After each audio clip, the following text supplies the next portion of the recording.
আসসালামু আলাইকুম সবাইকে। আশা করি সবাই ভালো আছেন। আজকে এই ক্লাস লেকচারে আমরা যে চ্যাপ্টারটা পড়বো সেটা হচ্ছে প্রপার্টিজ অফ ফ্লুইড।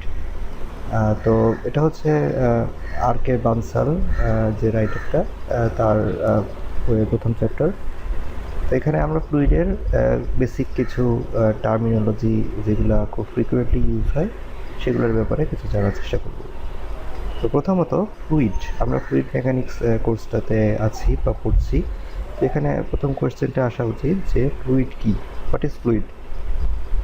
তো ফ্লুইড হচ্ছে এমন একটা বস্তু যে বস্তুটা ফ্লো হতে পারে এবং সেই বস্তুটাকে যদি এক্সটার্নাল কোনো ফোর্স দেওয়া হয় তাহলে সেই বস্তুটার আকার আকৃতি মানে শেপের পরিবর্তন হতে পারে। তো এরকম বস্তু হচ্ছে পৃথিবীতে দুই প্রকার, একটা হচ্ছে লিকুইড আর একটা হচ্ছে গ্যাস। তো আমরা জানি সবাই যে পৃথিবীতে ম্যাটার মানে পদার্থ তিন প্রকার: কঠিন, তরল ও বায়বীয়, সলিড, লিকুইড অ্যান্ড গ্যাসিয়াস। তো সলিড এটা একটা পার্ট এবং লিকুইড আর গ্যাসিয়াস এই পার্টটা মিলে এই দুইটা মিলে আরেকটা পার্ট যেটাকে আমরা বলি ফ্লুইড। তো ফ্লুইড এর সংজ্ঞাটা যদি আমি বলতে চাই যে ফ্লুইড কাকে বলে, ফ্লুইড হচ্ছে এমন একটা সাবস্টেন্স যেটা দুইটা ক্যারেক্টারিস্টিক্স অবশ্যই থাকবে, দুইটা বৈশিষ্ট্য অবশ্যই থাকবে। একটা হচ্ছে তার তার ফ্লো হবে, মানে সে এক জায়গা থেকে আরেক জায়গায় অটোমেটিক্যালি ফ্লো হবে। আরেকটা হচ্ছে যে তাকে যখন এক্সটার্নাল কোনো ফোর্স দেওয়া হবে, বাইরে থেকে যদি কোনো ফোর্স দেওয়া হয় সেই ফ্লুইডটাতে বা সাবস্টেন্সটাতে, তাহলে তার শেপের পরিবর্তন হবে। ঠিক আছে? তো এই দুইটা বৈশিষ্ট্য থাকলে আমরা তাকে ফ্লুইড বলতে পারবো। তো ফ্লুইড বলতে অনেকে মনে করে শুধুমাত্র লিকুইড অথবা শুধুমাত্র গ্যাস। না, ফ্লুইড মানে লিকুইড এবং গ্যাস উভয়কেই বোঝায়। তো যখন আমরা ফ্লুইড মেকানিক্স পড়ছি তখন ফ্লুইড বলতে লিকুইড এবং গ্যাস দুইটাইকেই বোঝানো হচ্ছে। আচ্ছা, তো ফ্লুইড মেকানিক্স কি? ফ্লুইড মেকানিক্স হচ্ছে যে যেই ফ্লুইডের বলবিদ্যা, যেটা মানে ফ্লুইডের মেকানিক্স নিয়ে, মানে ফ্লুইডের বিহেভিয়ার নিয়ে, যখন ফ্লুইডটা স্থির অবস্থায় থাকে বা ফ্লুইডটা যখন গতিশীল অবস্থায় থাকে তখন এই ফ্লুইডটার মেকানিক্স বা বলবিদ্যা নিয়ে যেই সায়েন্সের যে পার্টটা আলোচনা করে সেটাকে বলা হয় হচ্ছে ফ্লুইড মেকানিক্স। তো ফ্লুইড মেকানিক্স অ্যাকচুয়ালি দুই প্রকার, একটা হচ্ছে স্ট্যাটিক ফ্লুইড স্ট্যাটিক্স আর একটা হচ্ছে ফ্লুইড ডিনামিক্স। ফ্লুইড স্ট্যাটিক্সটা হচ্ছে যখন ফ্লুইডটা স্থির অবস্থায় থাকে, মানে ফ্লুইড যখন রেস্ট অবস্থায় থাকে, স্থির অবস্থায় থাকে, তখন তার মেকানিক্স নিয়ে যেই পার্ট আলোচনা করে সেটাকে বলা হয় হচ্ছে ফ্লুইড স্ট্যাটিক্স। আর ফ্লুইড যখন গতিশীল অবস্থায় থাকে মানে ইন মোশনে থাকে তখন সেই ফ্লুইডের মেকানিক্স নিয়ে যেই পার্টটা আলোচনা করে সেটাকে বলা হয় হচ্ছে ফ্লুইড ডিনামিক্স। আরেকটা টার্ম আছে ফ্লুইড কাইনেমেটিক্স। ফ্লুইড কাইনেমেটিক্স হচ্ছে যখন কোনো ফ্লুইড গতিশীল অবস্থায় থাকে বা ইন মোশন থাকে এবং এই মোশনটা বা গতিশীল হওয়ার জন্য যেই ফোর্সটা কাজ করে সেটাকে যদি আমরা কনসিডার না করি তাহলে এই পার্টটুকু নিয়ে যেই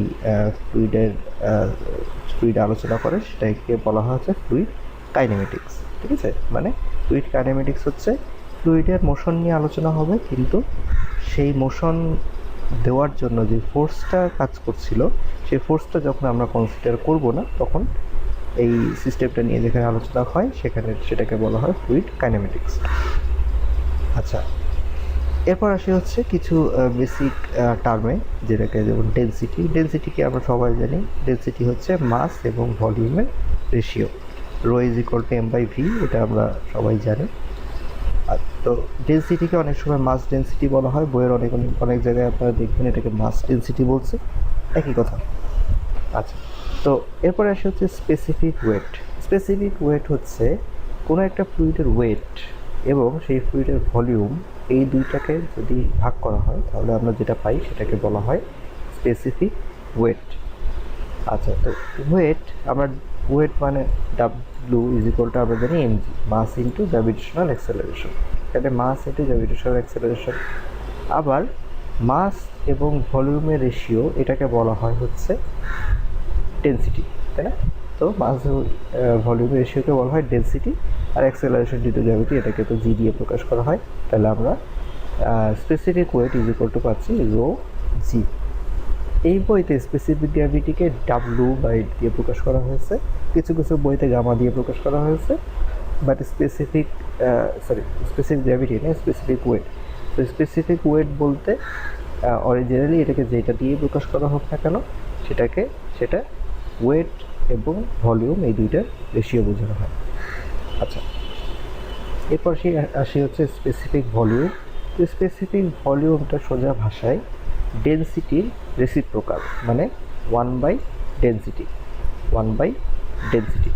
তো ডেনসিটি রেসিপ্রোকাল, ডেনসিটি মানে আমরা জানি কি মাস বাই ভলিউম। তাহলে স্পেসিফিক ভলিউম কী হবে, তার উল্টা যেহেতু রেসিপ্রোকাল যেহেতু, তাহলে ভলিউম বাই মাস। আচ্ছা, তো ডেনসিটির একক হচ্ছে কেজি পার মিটার কিউব। আমরা জানি ডেনসিটির একক কেজি পার মিটার কিউব, তাহলে স্পেসিফিক ভলিউমের একক কী হবে, মিটার কিউব পার কেজি। আচ্ছা, এরপরে আসি হচ্ছে একটা ইম্পর্টেন্ট টার্ম, এটা হচ্ছে specific gravity.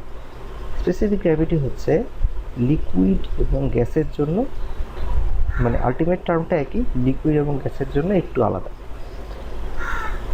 Specific gravity for liquid হচ্ছে যেই ফ্লুইডটার স্পেসিফিক গ্র্যাভিটির কথা আমরা বলছি, সেই ফ্লুইডের ডেনসিটি এবং ওয়াটারের ডেনসিটি, এই দুইটার পার্থক্য। তার মানে ধরলাম আমি যে কোনো একটা অয়েল নিলাম, ঠিক আছে, বা কেরোসিন নিলাম, কেরোসিন একটা অয়েল লিকুইড, আমি ধরলাম যে কেরোসিনের স্পেসিফিক গ্র্যাভিটি, ঠিক আছে। তাহলে কেরোসিনের স্পেসিফিক গ্র্যাভিটি হবে হচ্ছে কেরোসিনের ডেনসিটি ডিভাইডেড বাই ওয়াটারের ডেনসিটি। এই দুইটা রেশিওকে বলা হয় হচ্ছে স্পেসিফিক গ্র্যাভিটি। আচ্ছা, তো আমরা জানি সবাই ওয়াটারের ডেনসিটি হচ্ছে 1000, ওয়াটারের ডেনসিটি হচ্ছে 1000। তাহলে আমি যদি বলি যে কোনো একটা অয়েলের স্পেসিফিক গ্র্যাভিটি হচ্ছে, আমি বললাম কোনো একটা অয়েলের, কেরোসিন একটা অয়েল, এর স্পেসিফিক গ্র্যাভিটি যদি বলি 0.7, আমি যদি এই ইনফরমেশনটা দিয়ে বলি যে এই অয়েলের ডেনসিটি কত, তাহলে কীভাবে বের করতে পারি?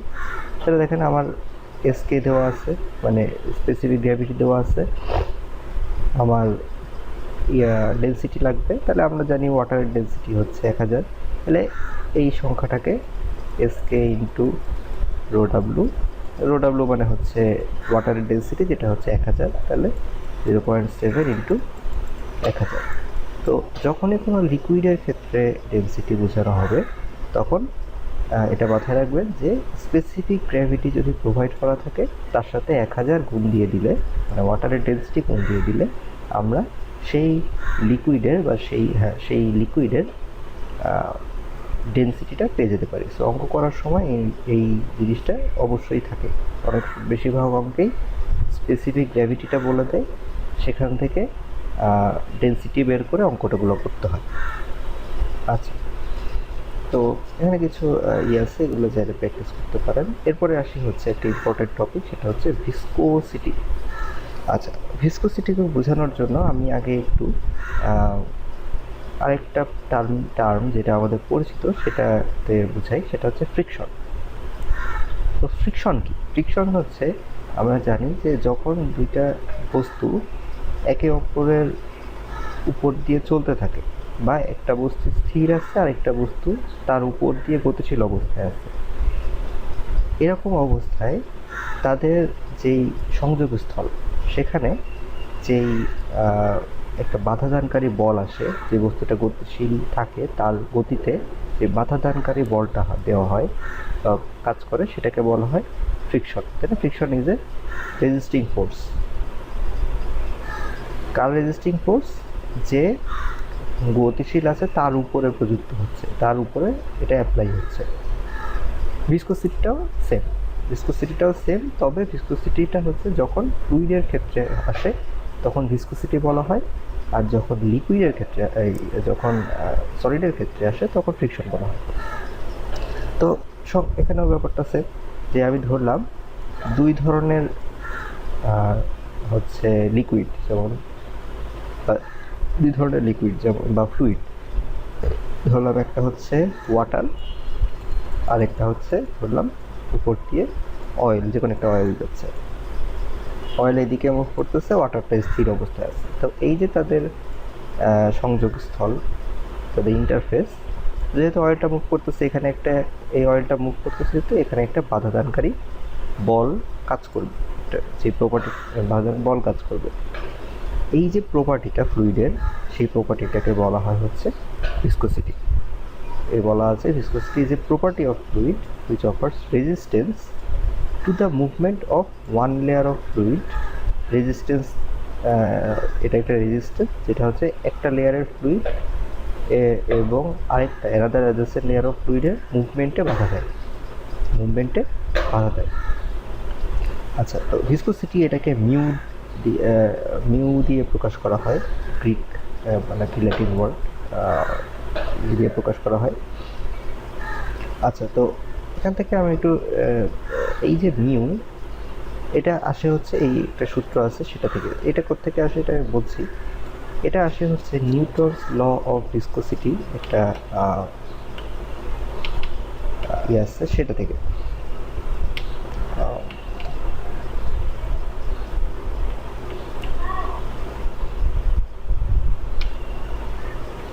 Newton's law of viscosity. আচ্ছা, নিউটনস ল অফ ভিসকোসিটিটা কী বলে? নিউটনস ল অফ ভিসকোসিটি বলে হচ্ছে যে কোনো একটা ফ্লুইডের শেয়ার স্ট্রেস এবং শেয়ার স্ট্রেইন, এই দুইটা একে অপরের প্রপোর্শনাল। শেয়ার স্ট্রেস এবং শেয়ার স্ট্রেইন একে অপরের প্রপোর্শনাল। এই যে লটা, সেই লটাকে বলা হয় হচ্ছে নিউটনস ল অফ ভিসকোসিটি। মানে স্ট্রেস না, share stress is proportional to shear strain.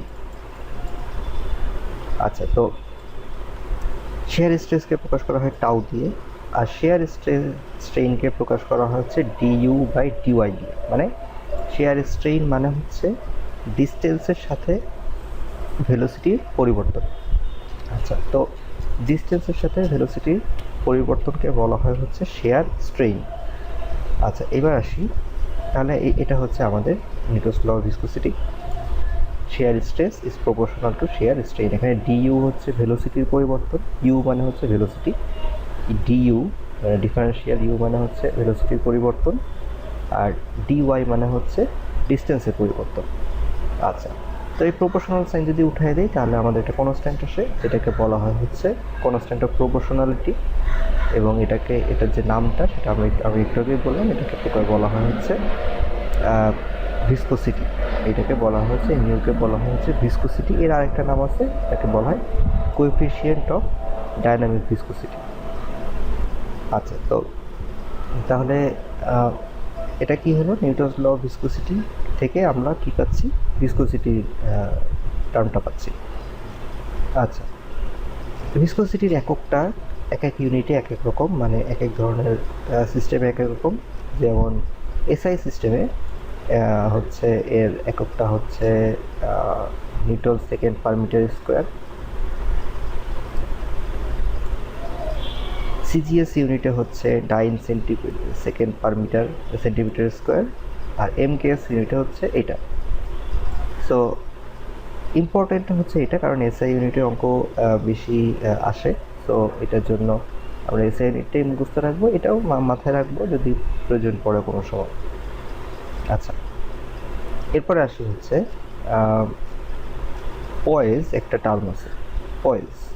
এটা হচ্ছে সিজিএস একক, যেটা ডাইন সেকেন্ড পার সেন্টিমিটার স্কোয়ার, এটাকে বলা হচ্ছে পয়েজ। তো অনেক সময় হচ্ছে পরীক্ষায় বলি বা পৃথিবীতে ভিসকোসিটিকে, কোনো একটা অয়েল বা কোনো একটা বস্তুর ভিসকোসিটিকে অনেক সময় পয়েজ দিয়ে প্রকাশ করা হয়, যেমন 1 পয়েজ, 2 পয়েজ, 3 পয়েজ, 10 পয়েজ। এখন পয়েজ তো হচ্ছে ডাইন সেকেন্ড পার সেন্টিমিটার স্কোয়ার, এটা তো সিজিএস একক। তাহলে সিজিএস এককটাকে আমাদেরকে এসআই এককে প্রকাশ করতে হবে, কারণ এসআই এককে অঙ্ক থাকে বেশিরভাগই। তাহলে সেই কনভার্সনটা হচ্ছে এটা, 1 পয়েজ ইকুয়াল টু 1/10 বা 0.1 newton second per metre square. So অঙ্ক করার সময় এই কনভার্সনটা কাজে লাগবে, ঠিক আছে। আচ্ছা, তো আমি একটু আগে যেটা বললাম যে মিউকে বলা হতো কি, মিউকে বলা হতো কোএফিসিয়েন্ট অফ ডাইনামিক ভিসকোসিটি। তো আরেকটা টার্মিনোলজি আছে যেটাকে বলা হয় কোএফিসিয়েন্ট অফ কোএফিসিয়েন্ট না, যেটাকে বলা হয় কাইনেমেটিক ভিসকোসিটি, যেটাকে নিউ দিয়ে প্রকাশ করা হয়, নিউ। তো এটা হচ্ছে যে ডাইনামিক ভিসকোসিটি এবং ডেনসিটি, সেই দুইটার ভিসকোসিটি, ডাইনামিক ভিসকোসিটি এবং তার ডেনসিটি রেশিওকে বলা হয় হচ্ছে কাইনেমেটিক ভিসকোসিটি। এটার একক হচ্ছে metre square per second, metre square per second. আর সিজিএস একক হচ্ছে সেন্টিমিটার স্কোয়ার পার সেকেন্ড।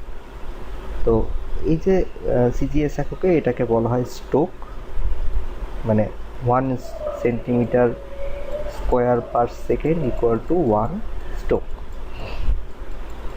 তো অনেক সময় যে সেম আগের কথার মতো যে অনেক সময় স্টোকের মান দেওয়া থাকতে পারে, সেটাকে আমাদের মিটার স্কোয়ার পার সেকেন্ডে কনভার্ট করতে হতে পারে, সে কনভার্সনটা হচ্ছে এটা, ঠিক আছে। 1 stoke equal to 1 × 10⁻⁻4 metre square per second. তো কনভার্সনটা এভাবে প্রয়োজন পড়তে পারে। আচ্ছা, এবার আসি variation of viscosity with temperature. আচ্ছা, তো ভিসকোসিটির পরিবর্তন, টেম্পারেচারের সাথে ভিসকোসিটির পরিবর্তন। তো যখন লিকুইড থাকে, ফ্লুইডটা যখন লিকুইড হয় তখন ভিসকোসিটি এবং টেম্পারেচার একে অপরের উল্টা।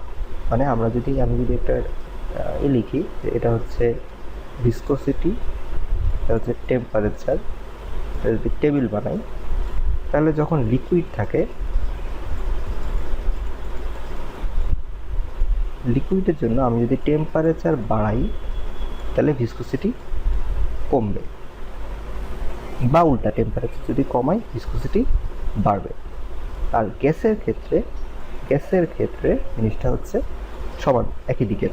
টেম্পারেচার যদি বাড়াই ভিসকোসিটি বাড়বে, টেম্পারেচার যদি কমাই ভিসকোসিটি কমবে।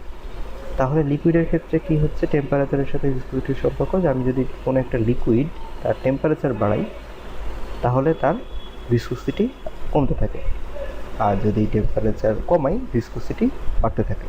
আর গ্যাসের ক্ষেত্রে জিনিসটা সেম ডিরেকশনে, যে আমরা যদি টেম্পারেচার বাড়াই তাহলে ভিসকোসিটি বাড়ে, টেম্পারেচার কমালে ভিসকোসিটি কমে। আচ্ছা, তো এরপরে আসি হচ্ছে যে কিছু ফ্লুইডের টাইপ। অনেক রকম ফ্লুইড আছে, এর মধ্যে বেসিক কথাগুলো আমরা বলবো। প্রথমত হচ্ছে যে এটা আইডিয়াল ফ্লুইড। আইডিয়াল ফ্লুইড হচ্ছে সেই ধরনের ফ্লুইড যাদের কোনো ভিসকোসিটি নেই।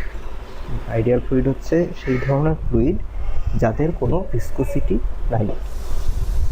রিয়েল ফ্লুইড হচ্ছে সেই ধরনের ফ্লুইড যাদের ভিসকোসিটি আছে।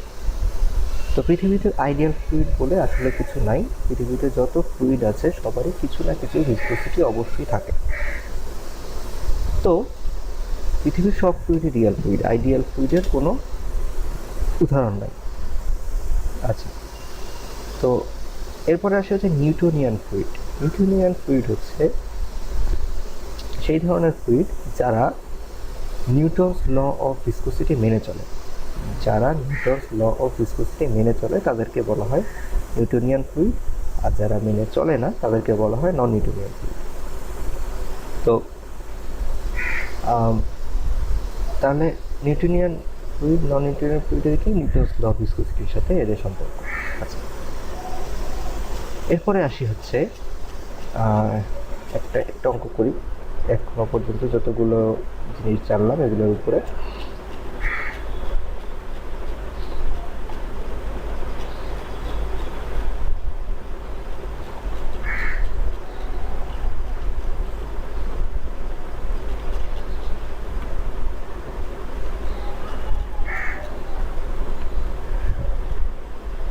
আচ্ছা, এখানে কোয়েশ্চেনে এটা 1.14 কোয়েশ্চেনে বলা আছে the dynamic viscosity of an oil used for lubrication between a shaft and a sleeve is 6 points। তার মানে হচ্ছে যে একটা ছবি দেওয়া আছে, অনেক সময় ছবি দেওয়া থাকতেও পারে, নাও থাকতে পারে, বুঝে নিতে হবে। তো বলা আছে একটা শ্যাফট, এটা হচ্ছে শ্যাফট আর এটা হচ্ছে স্লিভ। এই দুইটার মধ্যে একটা অয়েল লিব্রিকেশনের জন্য ইউজ করা হয়েছে। এই যে দুইটার মাঝখানে লুব্রিকেশনের জন্য অয়েল ইউজ করা হয়েছে, এবং সেই অয়েলের ডাইনামিক ভিসকোসিটি বলে দেওয়া আছে হচ্ছে 6 পয়েলস। তাহলে ডাইনামিক ভিসকোসিটি বলা আছে হচ্ছে 6 পয়েলস। সেটাকে আমরা কনভার্ট করে নিউটন সেকেন্ড পার মিটার, মানে এসআই, এটা পয়েলস হচ্ছে একটু আগে আমি বলেছি পয়েলস হচ্ছে সিজিএস একক, সিজিএস একক থেকে এসআই এককে কনভার্ট করা হয়। এরপরে আসে হচ্ছে বলা হচ্ছে the shaft is of diameter 0.4 মিটার। যেই শ্যাফটটা আছে সেই শ্যাফটের ডায়ামিটার বলা আছে, এই যে শ্যাফটের ডায়ামিটার 0.4 মিটার এবং রোটেটস অ্যাট 190 আরপিএম। মানে এই শ্যাফটটা রোটেট করছে এবং তার আরপিএমটা হচ্ছে বা রোটেশন স্পিডটা হচ্ছে 190 আরপিএম। এই ইনফরমেশনগুলোর সাথে আরও কিছু বলা আছে যে স্লিভ লেন্থ, এই যে শ্যাফট, এই যে স্লিভটা, এই স্লিভের লেন্থটা দেওয়া আছে 90 মিলিমিটার। ছবি দেখে বুঝতে হবে যে স্লিভের লেন্থটা দেওয়া আছে 90 মিলিমিটার। এবং thickness of the oil film, মানে এই যে থিকনেসটা মাঝখানে যতটুকু পরিমাণ অয়েল আছে এটা যে থিকনেস সেটা দেওয়া আছে হচ্ছে 1.5 মিলিমিটার। এই ইনফরমেশনগুলো দিয়ে বলা আছে যে ক্যালকুলেট দ্য পাওয়ার লস্ট, তার মানে এখানে পাওয়ারের কী পরিমাণ লস হচ্ছে সেটা আমাদেরকে বের করতে হবে। তো পাওয়ার লসের সূত্রটা হচ্ছে P is equal to force into velocity, force into velocity. আমরা যদি কোনোভাবে এখানে কী পরিমাণ ফোর্স কাজ করছে সেটা বের করতে পারি এবং এখানে এই যে শ্যাফটটা রোটেট করছে তার ভেলোসিটিটা কত সেটা বের করতে পারি, তাহলে আমাদের পাওয়ার লস পাওয়া যাবে। আচ্ছা, এবার আসে এক একটা করে কী কীভাবে বের করা যায়। প্রথমে তো বলা ছিল যে প্রথমত আমরা গিভেন যেগুলো একবার লিখে ফেলছি, ইউ বের করতে হবে, তাই না, ভেলোসিটি বের করতে হবে, যেটাকে ট্যানজেনশিয়াল ভেলোসিটিও বলা হয়। ভেলোসিটি বের করতে হবে, ভেলোসিটির সূত্র হচ্ছে pi DN by 60, pi DN by 60। যখন কোনো একটা শ্যাফটের ডায়ামিটার দেওয়া থাকে এবং সেই শ্যাফটের রোটেশনাল স্পিড দেওয়া থাকে, তাহলে তার ভেলোসিটি বের করার জন্য সূত্রটা হচ্ছে এটা, ঠিক আছে। এখানে আমরা যে মানগুলো জানি সবগুলোই জানি, মান বসাইলে আমরা শ্যাফটের স্পিড পাচ্ছি, ভেলোসিটি পাচ্ছি হচ্ছে এটা। এবার আসি, তাহলে আমরা ইউ পেয়ে গেছি, ভেলোসিটি পেয়ে গেছি, আমরা এবার চাচ্ছি হচ্ছে ফোর্স। তো ফোর্স বের করার জন্য এখনো পর্যন্ত আমরা কোনো সূত্র দেখিনি, আমি এতক্ষণ পর্যন্ত যতটুকু পড়িয়েছি আমরা কোনো সূত্র দেখিনি। তো সূত্রটা কোত্থেকে পাবো? সূত্রটা পাওয়ার হচ্ছে যে আমরা জানি কি স্ট্রেস, শেয়ার স্ট্রেস, স্ট্রেস মানে কি, স্ট্রেস মানে হচ্ছে ফোর্স পার ইউনিট এরিয়া। আমরা জানি যে স্ট্রেস মানে হচ্ছে ফোর্স পার ইউনিট এরিয়া। তো তাহলে আমরা স্ট্রেস যদি কোনোভাবে বের করতে পারি আর এরিয়া, একটা শ্যাফটের এরিয়া তো বের করতেই পারবো, তাহলে আমরা ফোর্স পেয়ে যেতে পারি। আচ্ছা দেখি স্ট্রেস এর ব্যাপারে আমরা কিছু জানি নাকি। স্ট্রেসের জন্য আমরা একটা সূত্র জানি যে tau equal to mu d u by d y, Newton's law of viscosity থেকে আমরা এটা দেখেছিলাম, এটা আমাদের পরিচিত এখনো পর্যন্ত।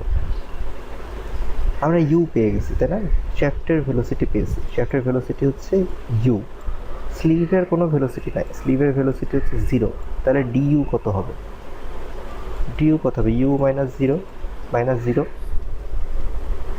তার মানে এই যে ইউ মাইনাস 0 মানে এই যে 0.38, সেটাই change of velocity, u minus 0, তো 3.98 যেটা আমরা পেয়েছিলাম সেটা। ডিওয়াই, ডিওয়াই মানে কি, ডিওয়াই মানে হচ্ছে ডিস্টেন্স, না ডিস্টেন্স, সেটা হচ্ছে কি এই শ্যাফটটা স্লিভের ডিস্টেন্স, সেই ডিস্টেন্সটা কত, থিকনেস দেওয়া আছে অয়েল ফিল্মের থিকনেস, সেটা হচ্ছে 1.5 মিলিমিটার, তাহলে ডিস্টেন্স হচ্ছে 1.5 মিলিমিটার। আচ্ছা তাহলে এটা পেয়ে গেলাম, এটা পেয়ে গেলাম। ভিসকোসিটি কোয়েশ্চেনে দেওয়া আছে, ডাইনামিক ভিসকোসিটি মিউ কোয়েশ্চেনে দেওয়া আছে 6 পয়েন্টস, সেখান থেকে আমরা পেয়ে যাচ্ছি, মিউ পেয়ে গেছি। তাহলে আমরা যে টাও পাবো যে টাওয়ের মানটা হচ্ছে এটা 1592। তাহলে টাও যদি পেয়ে যাই, এরিয়া, এটা একটা শ্যাফটের এরিয়া কত, পাই ডিএন, এটা একটা শ্যাফটের এরিয়া কত হবে, পাই ডিএন, সরি পাই ডি এল, তাই না? তো শ্যাফটের এরিয়া যদি পাই, হচ্ছে এরিয়া যদি জানি, এরিয়া পেয়ে যাব, তাহলে ফোর্স পাওয়া যাবে না? তাহলে সেই ফোর্সটা হচ্ছে এটা। আবার বলি, তাহলে আমরা টাও পেয়ে গেলাম কোথা থেকে? নিউটনস ল অফ ভিসকোসিটির সূত্র থেকে। ডিইউ পাচ্ছি, ডিওয়াই পাচ্ছি, নিউ কোশ্চেনে দেওয়া আছে, আমরা টাও পাচ্ছি, শেয়ার স্ট্রেস পাচ্ছি। টাও এখানে বসায় দিলে এরিয়া, এটা শ্যাফট হচ্ছে, শ্যাফটের এরিয়া কত? পাই ডিএল। ডি দেওয়া আছে, এল দেওয়া আছে, স্লিভ লেন্থ দেওয়া আছে, ডায়ামিটার দেওয়া আছে, তাহলে এরিয়া পাওয়া যাচ্ছে। তাহলে এরিয়া জানি, টাও জানি, তাহলে এফ পাওয়া যাবে, সেই এফটা হচ্ছে এটা। তাহলে এখন আমি এফ পেয়ে গেছি, ভেলোসিটিও জানি, তাহলে পাওয়ার লস পাওয়া যাবে। পাওয়ার লস সেটা হচ্ছে এখানে সেটা। তো অনেক এখানে হচ্ছে পাওয়ার লস টর্ক দিয়ে বের করেছে, চাইলে এটা দিয়েও বের করতে পারেন, টর্ক দিয়েও বের করতে পারেন, একই কথা, একই অ্যান্সার আসবে, কোনো পার্থক্য কিছু নাই। আচ্ছা, তো এখনো পর্যন্ত এই টাইপের যতগুলো অঙ্ক আছে 1.14 পর্যন্ত, এগুলো সব সেম সিস্টেম। সূত্র মোটামুটি 2-3টাই। একটা হচ্ছে যে এটা,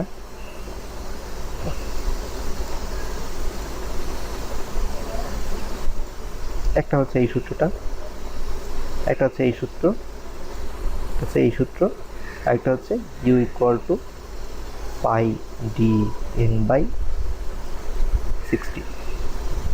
তো ট্রাই করে দেখতে পারেন, যতগুলা অঙ্ক এই পর্যন্ত করবেন, তো এগুলো সবই হচ্ছে এই সূত্রের মধ্যে পড়ে যাবে। আচ্ছা, এরপরে আসি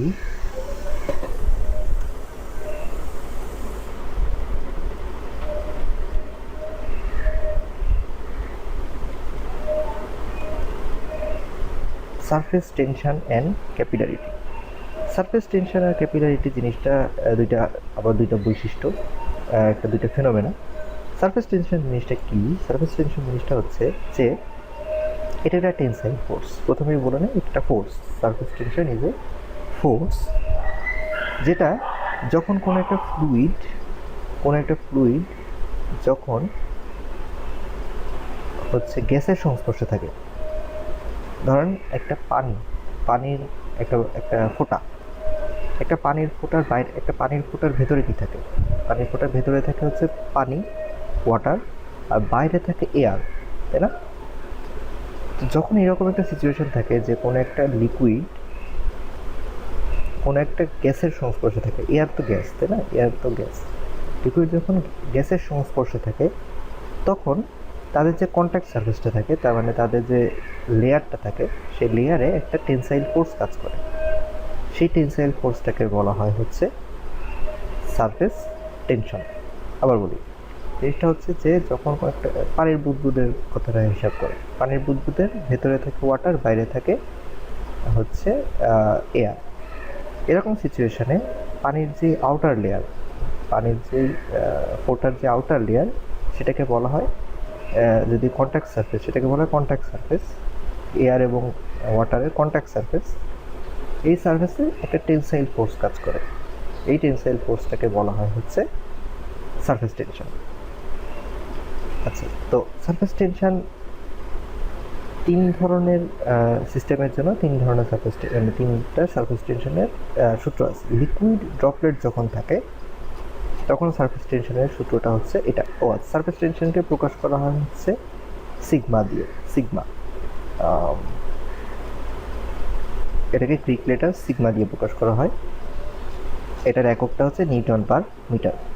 আচ্ছা, তো তার একক, যখন কোনো একটা লিকুইড ড্রপলেট নিয়ে, লিকুইড ড্রপলেট মানে পানির ফোঁটা, তাই পানির ফোঁটা বা তেলের ফোঁটা, লিকুইড ড্রপলেট নিয়ে যখন হিসাব করা হয়, তখন তো সারফেস টেনশনের সূত্র হচ্ছে এটা। এখানে পি হচ্ছে প্রেশার, সিগমা হচ্ছে সারফেস টেনশন, আর ডি হচ্ছে ডায়ামিটার। যখন একটা হলো বাবল, লাইক বুদবুদ, একটা বুদবুদ, ফোঁটা আর বুদবুদের মধ্যে তো পার্থক্য আছে, বুদবুদ মানে ভেতরে ফাঁপা, যখন হলো বাবল থাকে, তখন তার সারফেস টেনশনের সূত্রটা হচ্ছে এটা। পি হচ্ছে প্রেশার, সিগমা হচ্ছে সারফেস টেনশন, ডি হচ্ছে ডায়ামিটার। আর যখন এটা লিকুইড জেট থাকে, তখন জেট মানে হচ্ছে ফোয়ারাটাই, জেড থাকে তখন তার সূত্র হচ্ছে এখানে এল কাটা চলে যায়, p equal to 2 sigma by d. তো যখন হচ্ছে লিকুইড ড্রপলেট তখন সূত্র হচ্ছে 4 সিগমা বাই ডি, যখন হলো বাবল 8 সিগমা বাই ডি, আর যখন লিকুইড জেট তখন 2 সিগমা বাই ডি। তো দেখি এটার ব্যাপারে একটা ছোটো ম্যাথ করি। বলা আছে যে find the surface tension in a soap bubble. Soap bubble মানে কি? সোপের যে সাবানের ফ্যানের না, হ্যাঁ সাবানের যে বাবল যেটা সেটা সারফেস টেনশন বের করতে বলেছে। ইনফরমেশান দেওয়া আছে যে বাবলের ডায়ামিটার হচ্ছে 40 মিলিমিটার এবং প্রেশারটা হচ্ছে 2.5 নিউটন পার মিটার স্কোয়ার। তাহলে প্রেশার দেওয়া আছে, ডায়ামিটার দেওয়া আছে, সারফেস টেনশন বের করতে হবে। এখন যেহেতু সোপ বাবল মানে হলো বাবল, তাহলে সূত্র কী হবে? P equal to 8 sigma by d. তাহলে দেখেন এখানে সূত্র ইউজ করেছে 8 সিগমা বাই ডি। তো সমান বসায় দিলে আমরা সিগমার মান পাচ্ছি এত। তো এখানে মোটামুটি সব অঙ্কই একই রকম। কোনো অঙ্কে সোপ বাবল বলা, কোনো অঙ্কে এখানে যে ওয়াটার বলা, ড্রপলেট অফ ওয়াটার বলা। ড্রপলেট অফ ওয়াটার মানে লিকুইড ড্রপলেট। কোনো অঙ্কে হয়তো জেট বলা। এক একটা অঙ্কে এক একটু কম বলা, বাট মেইন জিনিস একই। আচ্ছা, এরপরে আসে হচ্ছে ক্যাপিলারিটি। ক্যাপিলারিটি জিনিসটা কি? ক্যাপিলারিটি হচ্ছে যখন কোনো লিকুইডকে কোনো একটা সূক্ষ্ম নলের মধ্যে রাখা হয়, সূক্ষ্ম নল অনেক কম ডায়ামিটারের কোনো নলের মধ্যে রাখা হয়, তখন সেখানে একটা ফেনোমেনা ঘটে যে এই যে লিকুইডটা তার যে আপার সারফেস সেটা এইরকম অথবা এরকম একটা উত্তল বা অবতল শেপ ধারণ করে। এই যে ঘটনাটা সেটাকে বলা হয় ক্যাপিলারিটি। যে লিকুইডের যে সারফেসটা এটা যদি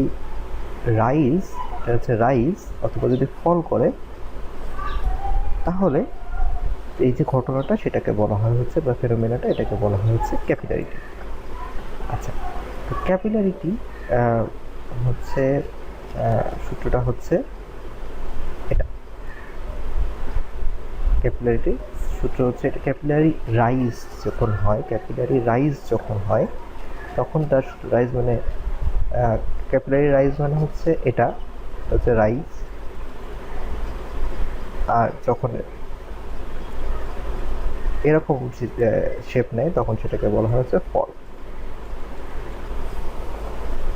আচ্ছা, এবার আসি হচ্ছে এটা হচ্ছে ক্যাপিলারি রাইজের সূত্র, আর এটা হচ্ছে ক্যাপিলারি ফলের সূত্র, যেখানে এইচ হচ্ছে হাইট মানে যে এই যে হাইটটা সেটা কতটুকু এই লিকুইডের সারফেস থেকে কতটুকু উপরে আছে সেটা।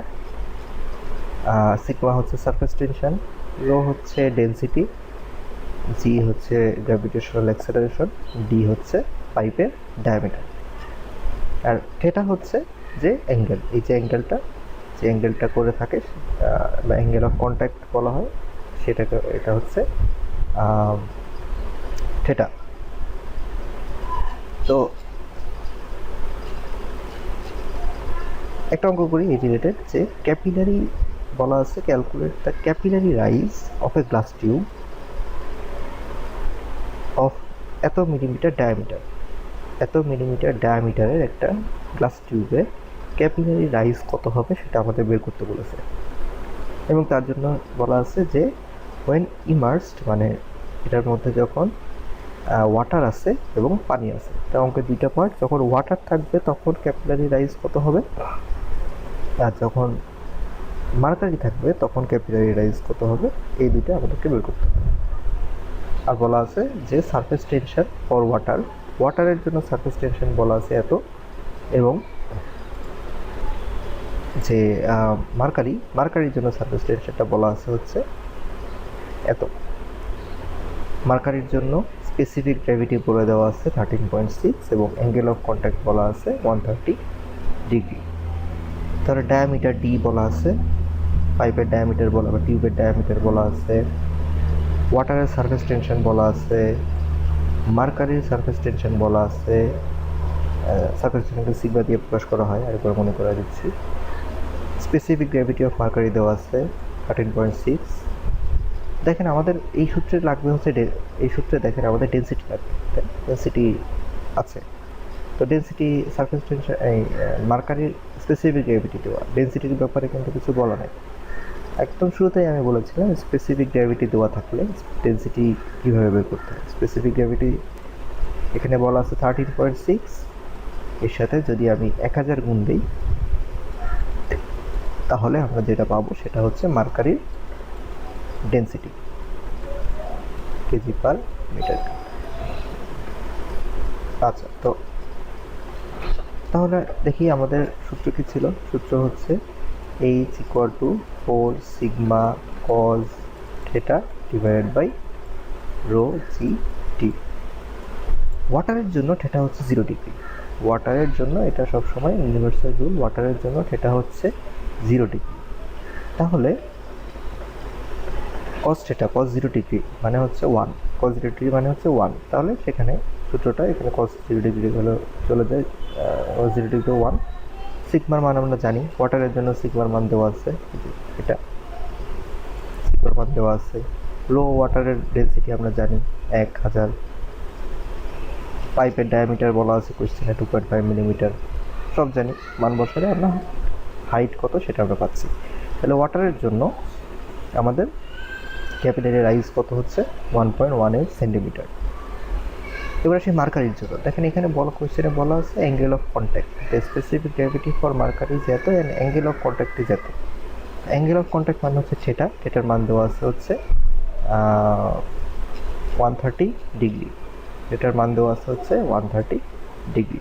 তাহলে সেম আগের বারের মতো যদি সব মানগুলো বসাই দিই, সিগমা কত হবে? সিগমা কিন্তু এটা হবে না, specific surface tension for water কিন্তু না।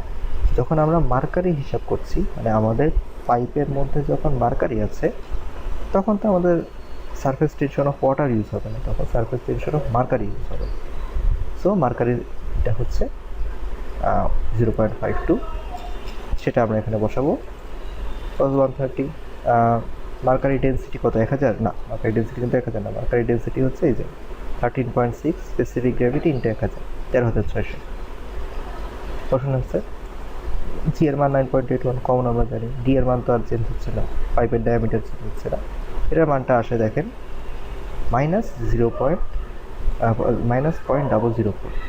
বা -0.4 সেন্টিমিটার। এখানে দেখেন আগে কিন্তু মাইনাস আসে নাই, এবার কিন্তু মাইনাস এসছে। তার মানেটা কি? যখনই মাইনাস আসছে তখন এটা বুঝতে হবে এটা হয়েছে ক্যাপিলারি ফল। ক্যাপিলারি ফল। আগে এইচ এর মান যখন পজিটিভ, এইচ এর মান যখন পজিটিভ তখন এটাকে বলা হয় রাইজ, ক্যাপিলারি রাইজ। আর এইচ এর মান যখন নেগেটিভ তখন সেটাকে বলা হয় ক্যাপিলারি ফল বা ক্যাপিলারি ডিপ্রেশন, একই কথা। সো এখানে স্টেপ হলো negative side indicates capillary depression. এই তো বাকি অঙ্কগুলো সেম টাইপের, একই সূত্র দিয়ে সব অঙ্কগুলো করা। এরপরে আসি লাস্ট টপিক এই চ্যাপ্টারে, যেটা হচ্ছে ভ্যাপার প্রেশার অ্যান্ড ক্যাভিটেশন। আচ্ছা, ভ্যাপার প্রেশারটা কি? ভ্যাপার প্রেশারটা হচ্ছে যে আমরা জানি যে তারপিন, একটা রিয়েল লাইফ উদাহরণ, যে তারপিনকে যদি আমরা একটা পাত্রে রেখে দিই এবং পাত্রের মুখটা যদি খোলা রাখি তাহলে আমরা জানি তারপিন আস্তে আস্তে উড়ে যায়, উড়ে চলে যায়। এটা কিন্তু সব লিকুইডের ক্ষেত্রেই হয়, হয়তো তারপিনে এটার রেটটা একটু বেশি তাই এটা চোখে পড়ে, ওয়াটারের ক্ষেত্রেও হয়, অন্যান্য অয়েলের ক্ষেত্রেও হয়। এক একটা লিকুইডের রেট এক এক রকম এভাপোরেশনে, এই জন্য ভ্যাপারাইজেশনের রেট এক এক রকম, তাই হচ্ছে এটা হয়তো চোখে পড়ে, অনেকেরটা চোখে পড়ে, অনেকেরটা চোখে পড়ে না, বাট সবারটাতেই হয়। তো যখন এই লিকুইডটা এখানে, এটা একটা লিকুইড যেটা ভ্যাপার হয়ে যাচ্ছে, তো ভ্যাপার যখন হয়ে যায় তখন এই ভ্যাপারগুলো কই যায়? এই ভ্যাপারগুলো তো উড়ে চলে যায়, তাই না? যখন উড়ে চলে যায় একটা নির্দিষ্ট লেয়ার পর্যন্ত তো এই ভ্যাপারটা থাকে, তাই না? এটা হচ্ছে গ্যাস, এই লাল লাল লাল কালারটা লিকুইড, আর এর উপরে এইটুকু পার্টটা হচ্ছে ভ্যাপার। এই লিকুইডের ভ্যাপার উড়ে যাচ্ছে যেটা অনেক কাছে। তাহলে এই ভ্যাপারটা এই লিকুইডের সারফেসের উপরে কিছু নির্দিষ্ট পরিমাণ প্রেশার দিবে, এই যে প্রেশারটা দেয় সেটাকে বলা হয় হচ্ছে ভ্যাপার প্রেশার। তো ভ্যাপার প্রেশার কি? ভ্যাপার প্রেশার হচ্ছে যখন ভ্যাপারাইজেশন হয় তখন এই যে ভ্যাপারগুলো লিকুইড সারফেসের উপরে, এই যে লিকুইড সারফেসের উপরে যে প্রেশারটা দেয় সেটাকে বলা হয় হচ্ছে vapour pressure. Accumulated vapors exert a pressure on the liquid surface. This pressure is known as vapor pressure. আচ্ছা, এবার আসি হচ্ছে ক্যাভিটেশন। ক্যাভিটেশনের একটা উৎকৃষ্ট উদাহরণ হচ্ছে, আমি যদি বলি তাহলে বুঝতে পারবেন, পাম্পে হয়। এই যে পাম্পে অনেক সময় পাম্প নষ্ট হয়ে যায়, বলা হয় পাম্পে পানি বাতাস ঢুকে গেছে। ব্যাপারটা মানেটা কি? এটা বলতে বাংলা ভাষায় বলা হচ্ছে পাম্পে বাতাস ঢুকে গেছে। আসলে পাম্পে বাতাস ঢুকে যাওয়া মানে হচ্ছে পাম্পে ক্যাভিটেশন হচ্ছে।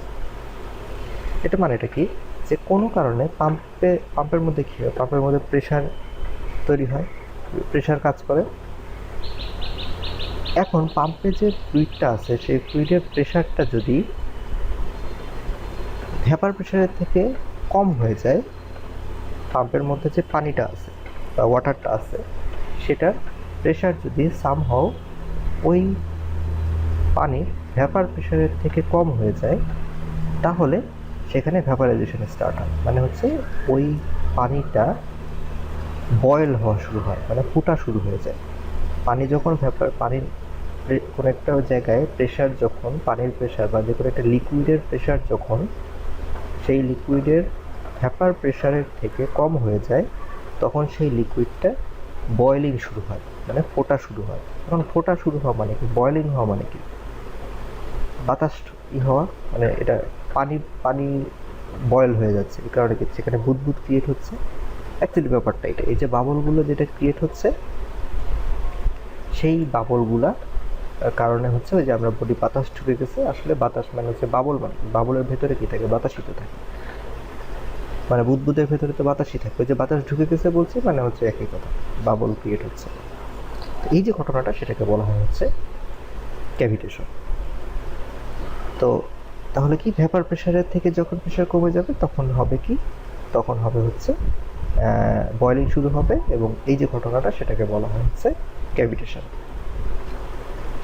তো এই পর্যন্ত আপাতত এই চ্যাপ্টারটা আমি যেই টাইপের অঙ্কগুলো করালাম সেই টাইপের অঙ্ক আশেপাশে যেগুলো আছে বা এক্সারসাইজে যেগুলো আছে সেগুলো ভালো করে প্র্যাকটিস করবেন। আমি যেই টাইপের অঙ্কগুলো করাইছি সেই টাইপেরগুলোই।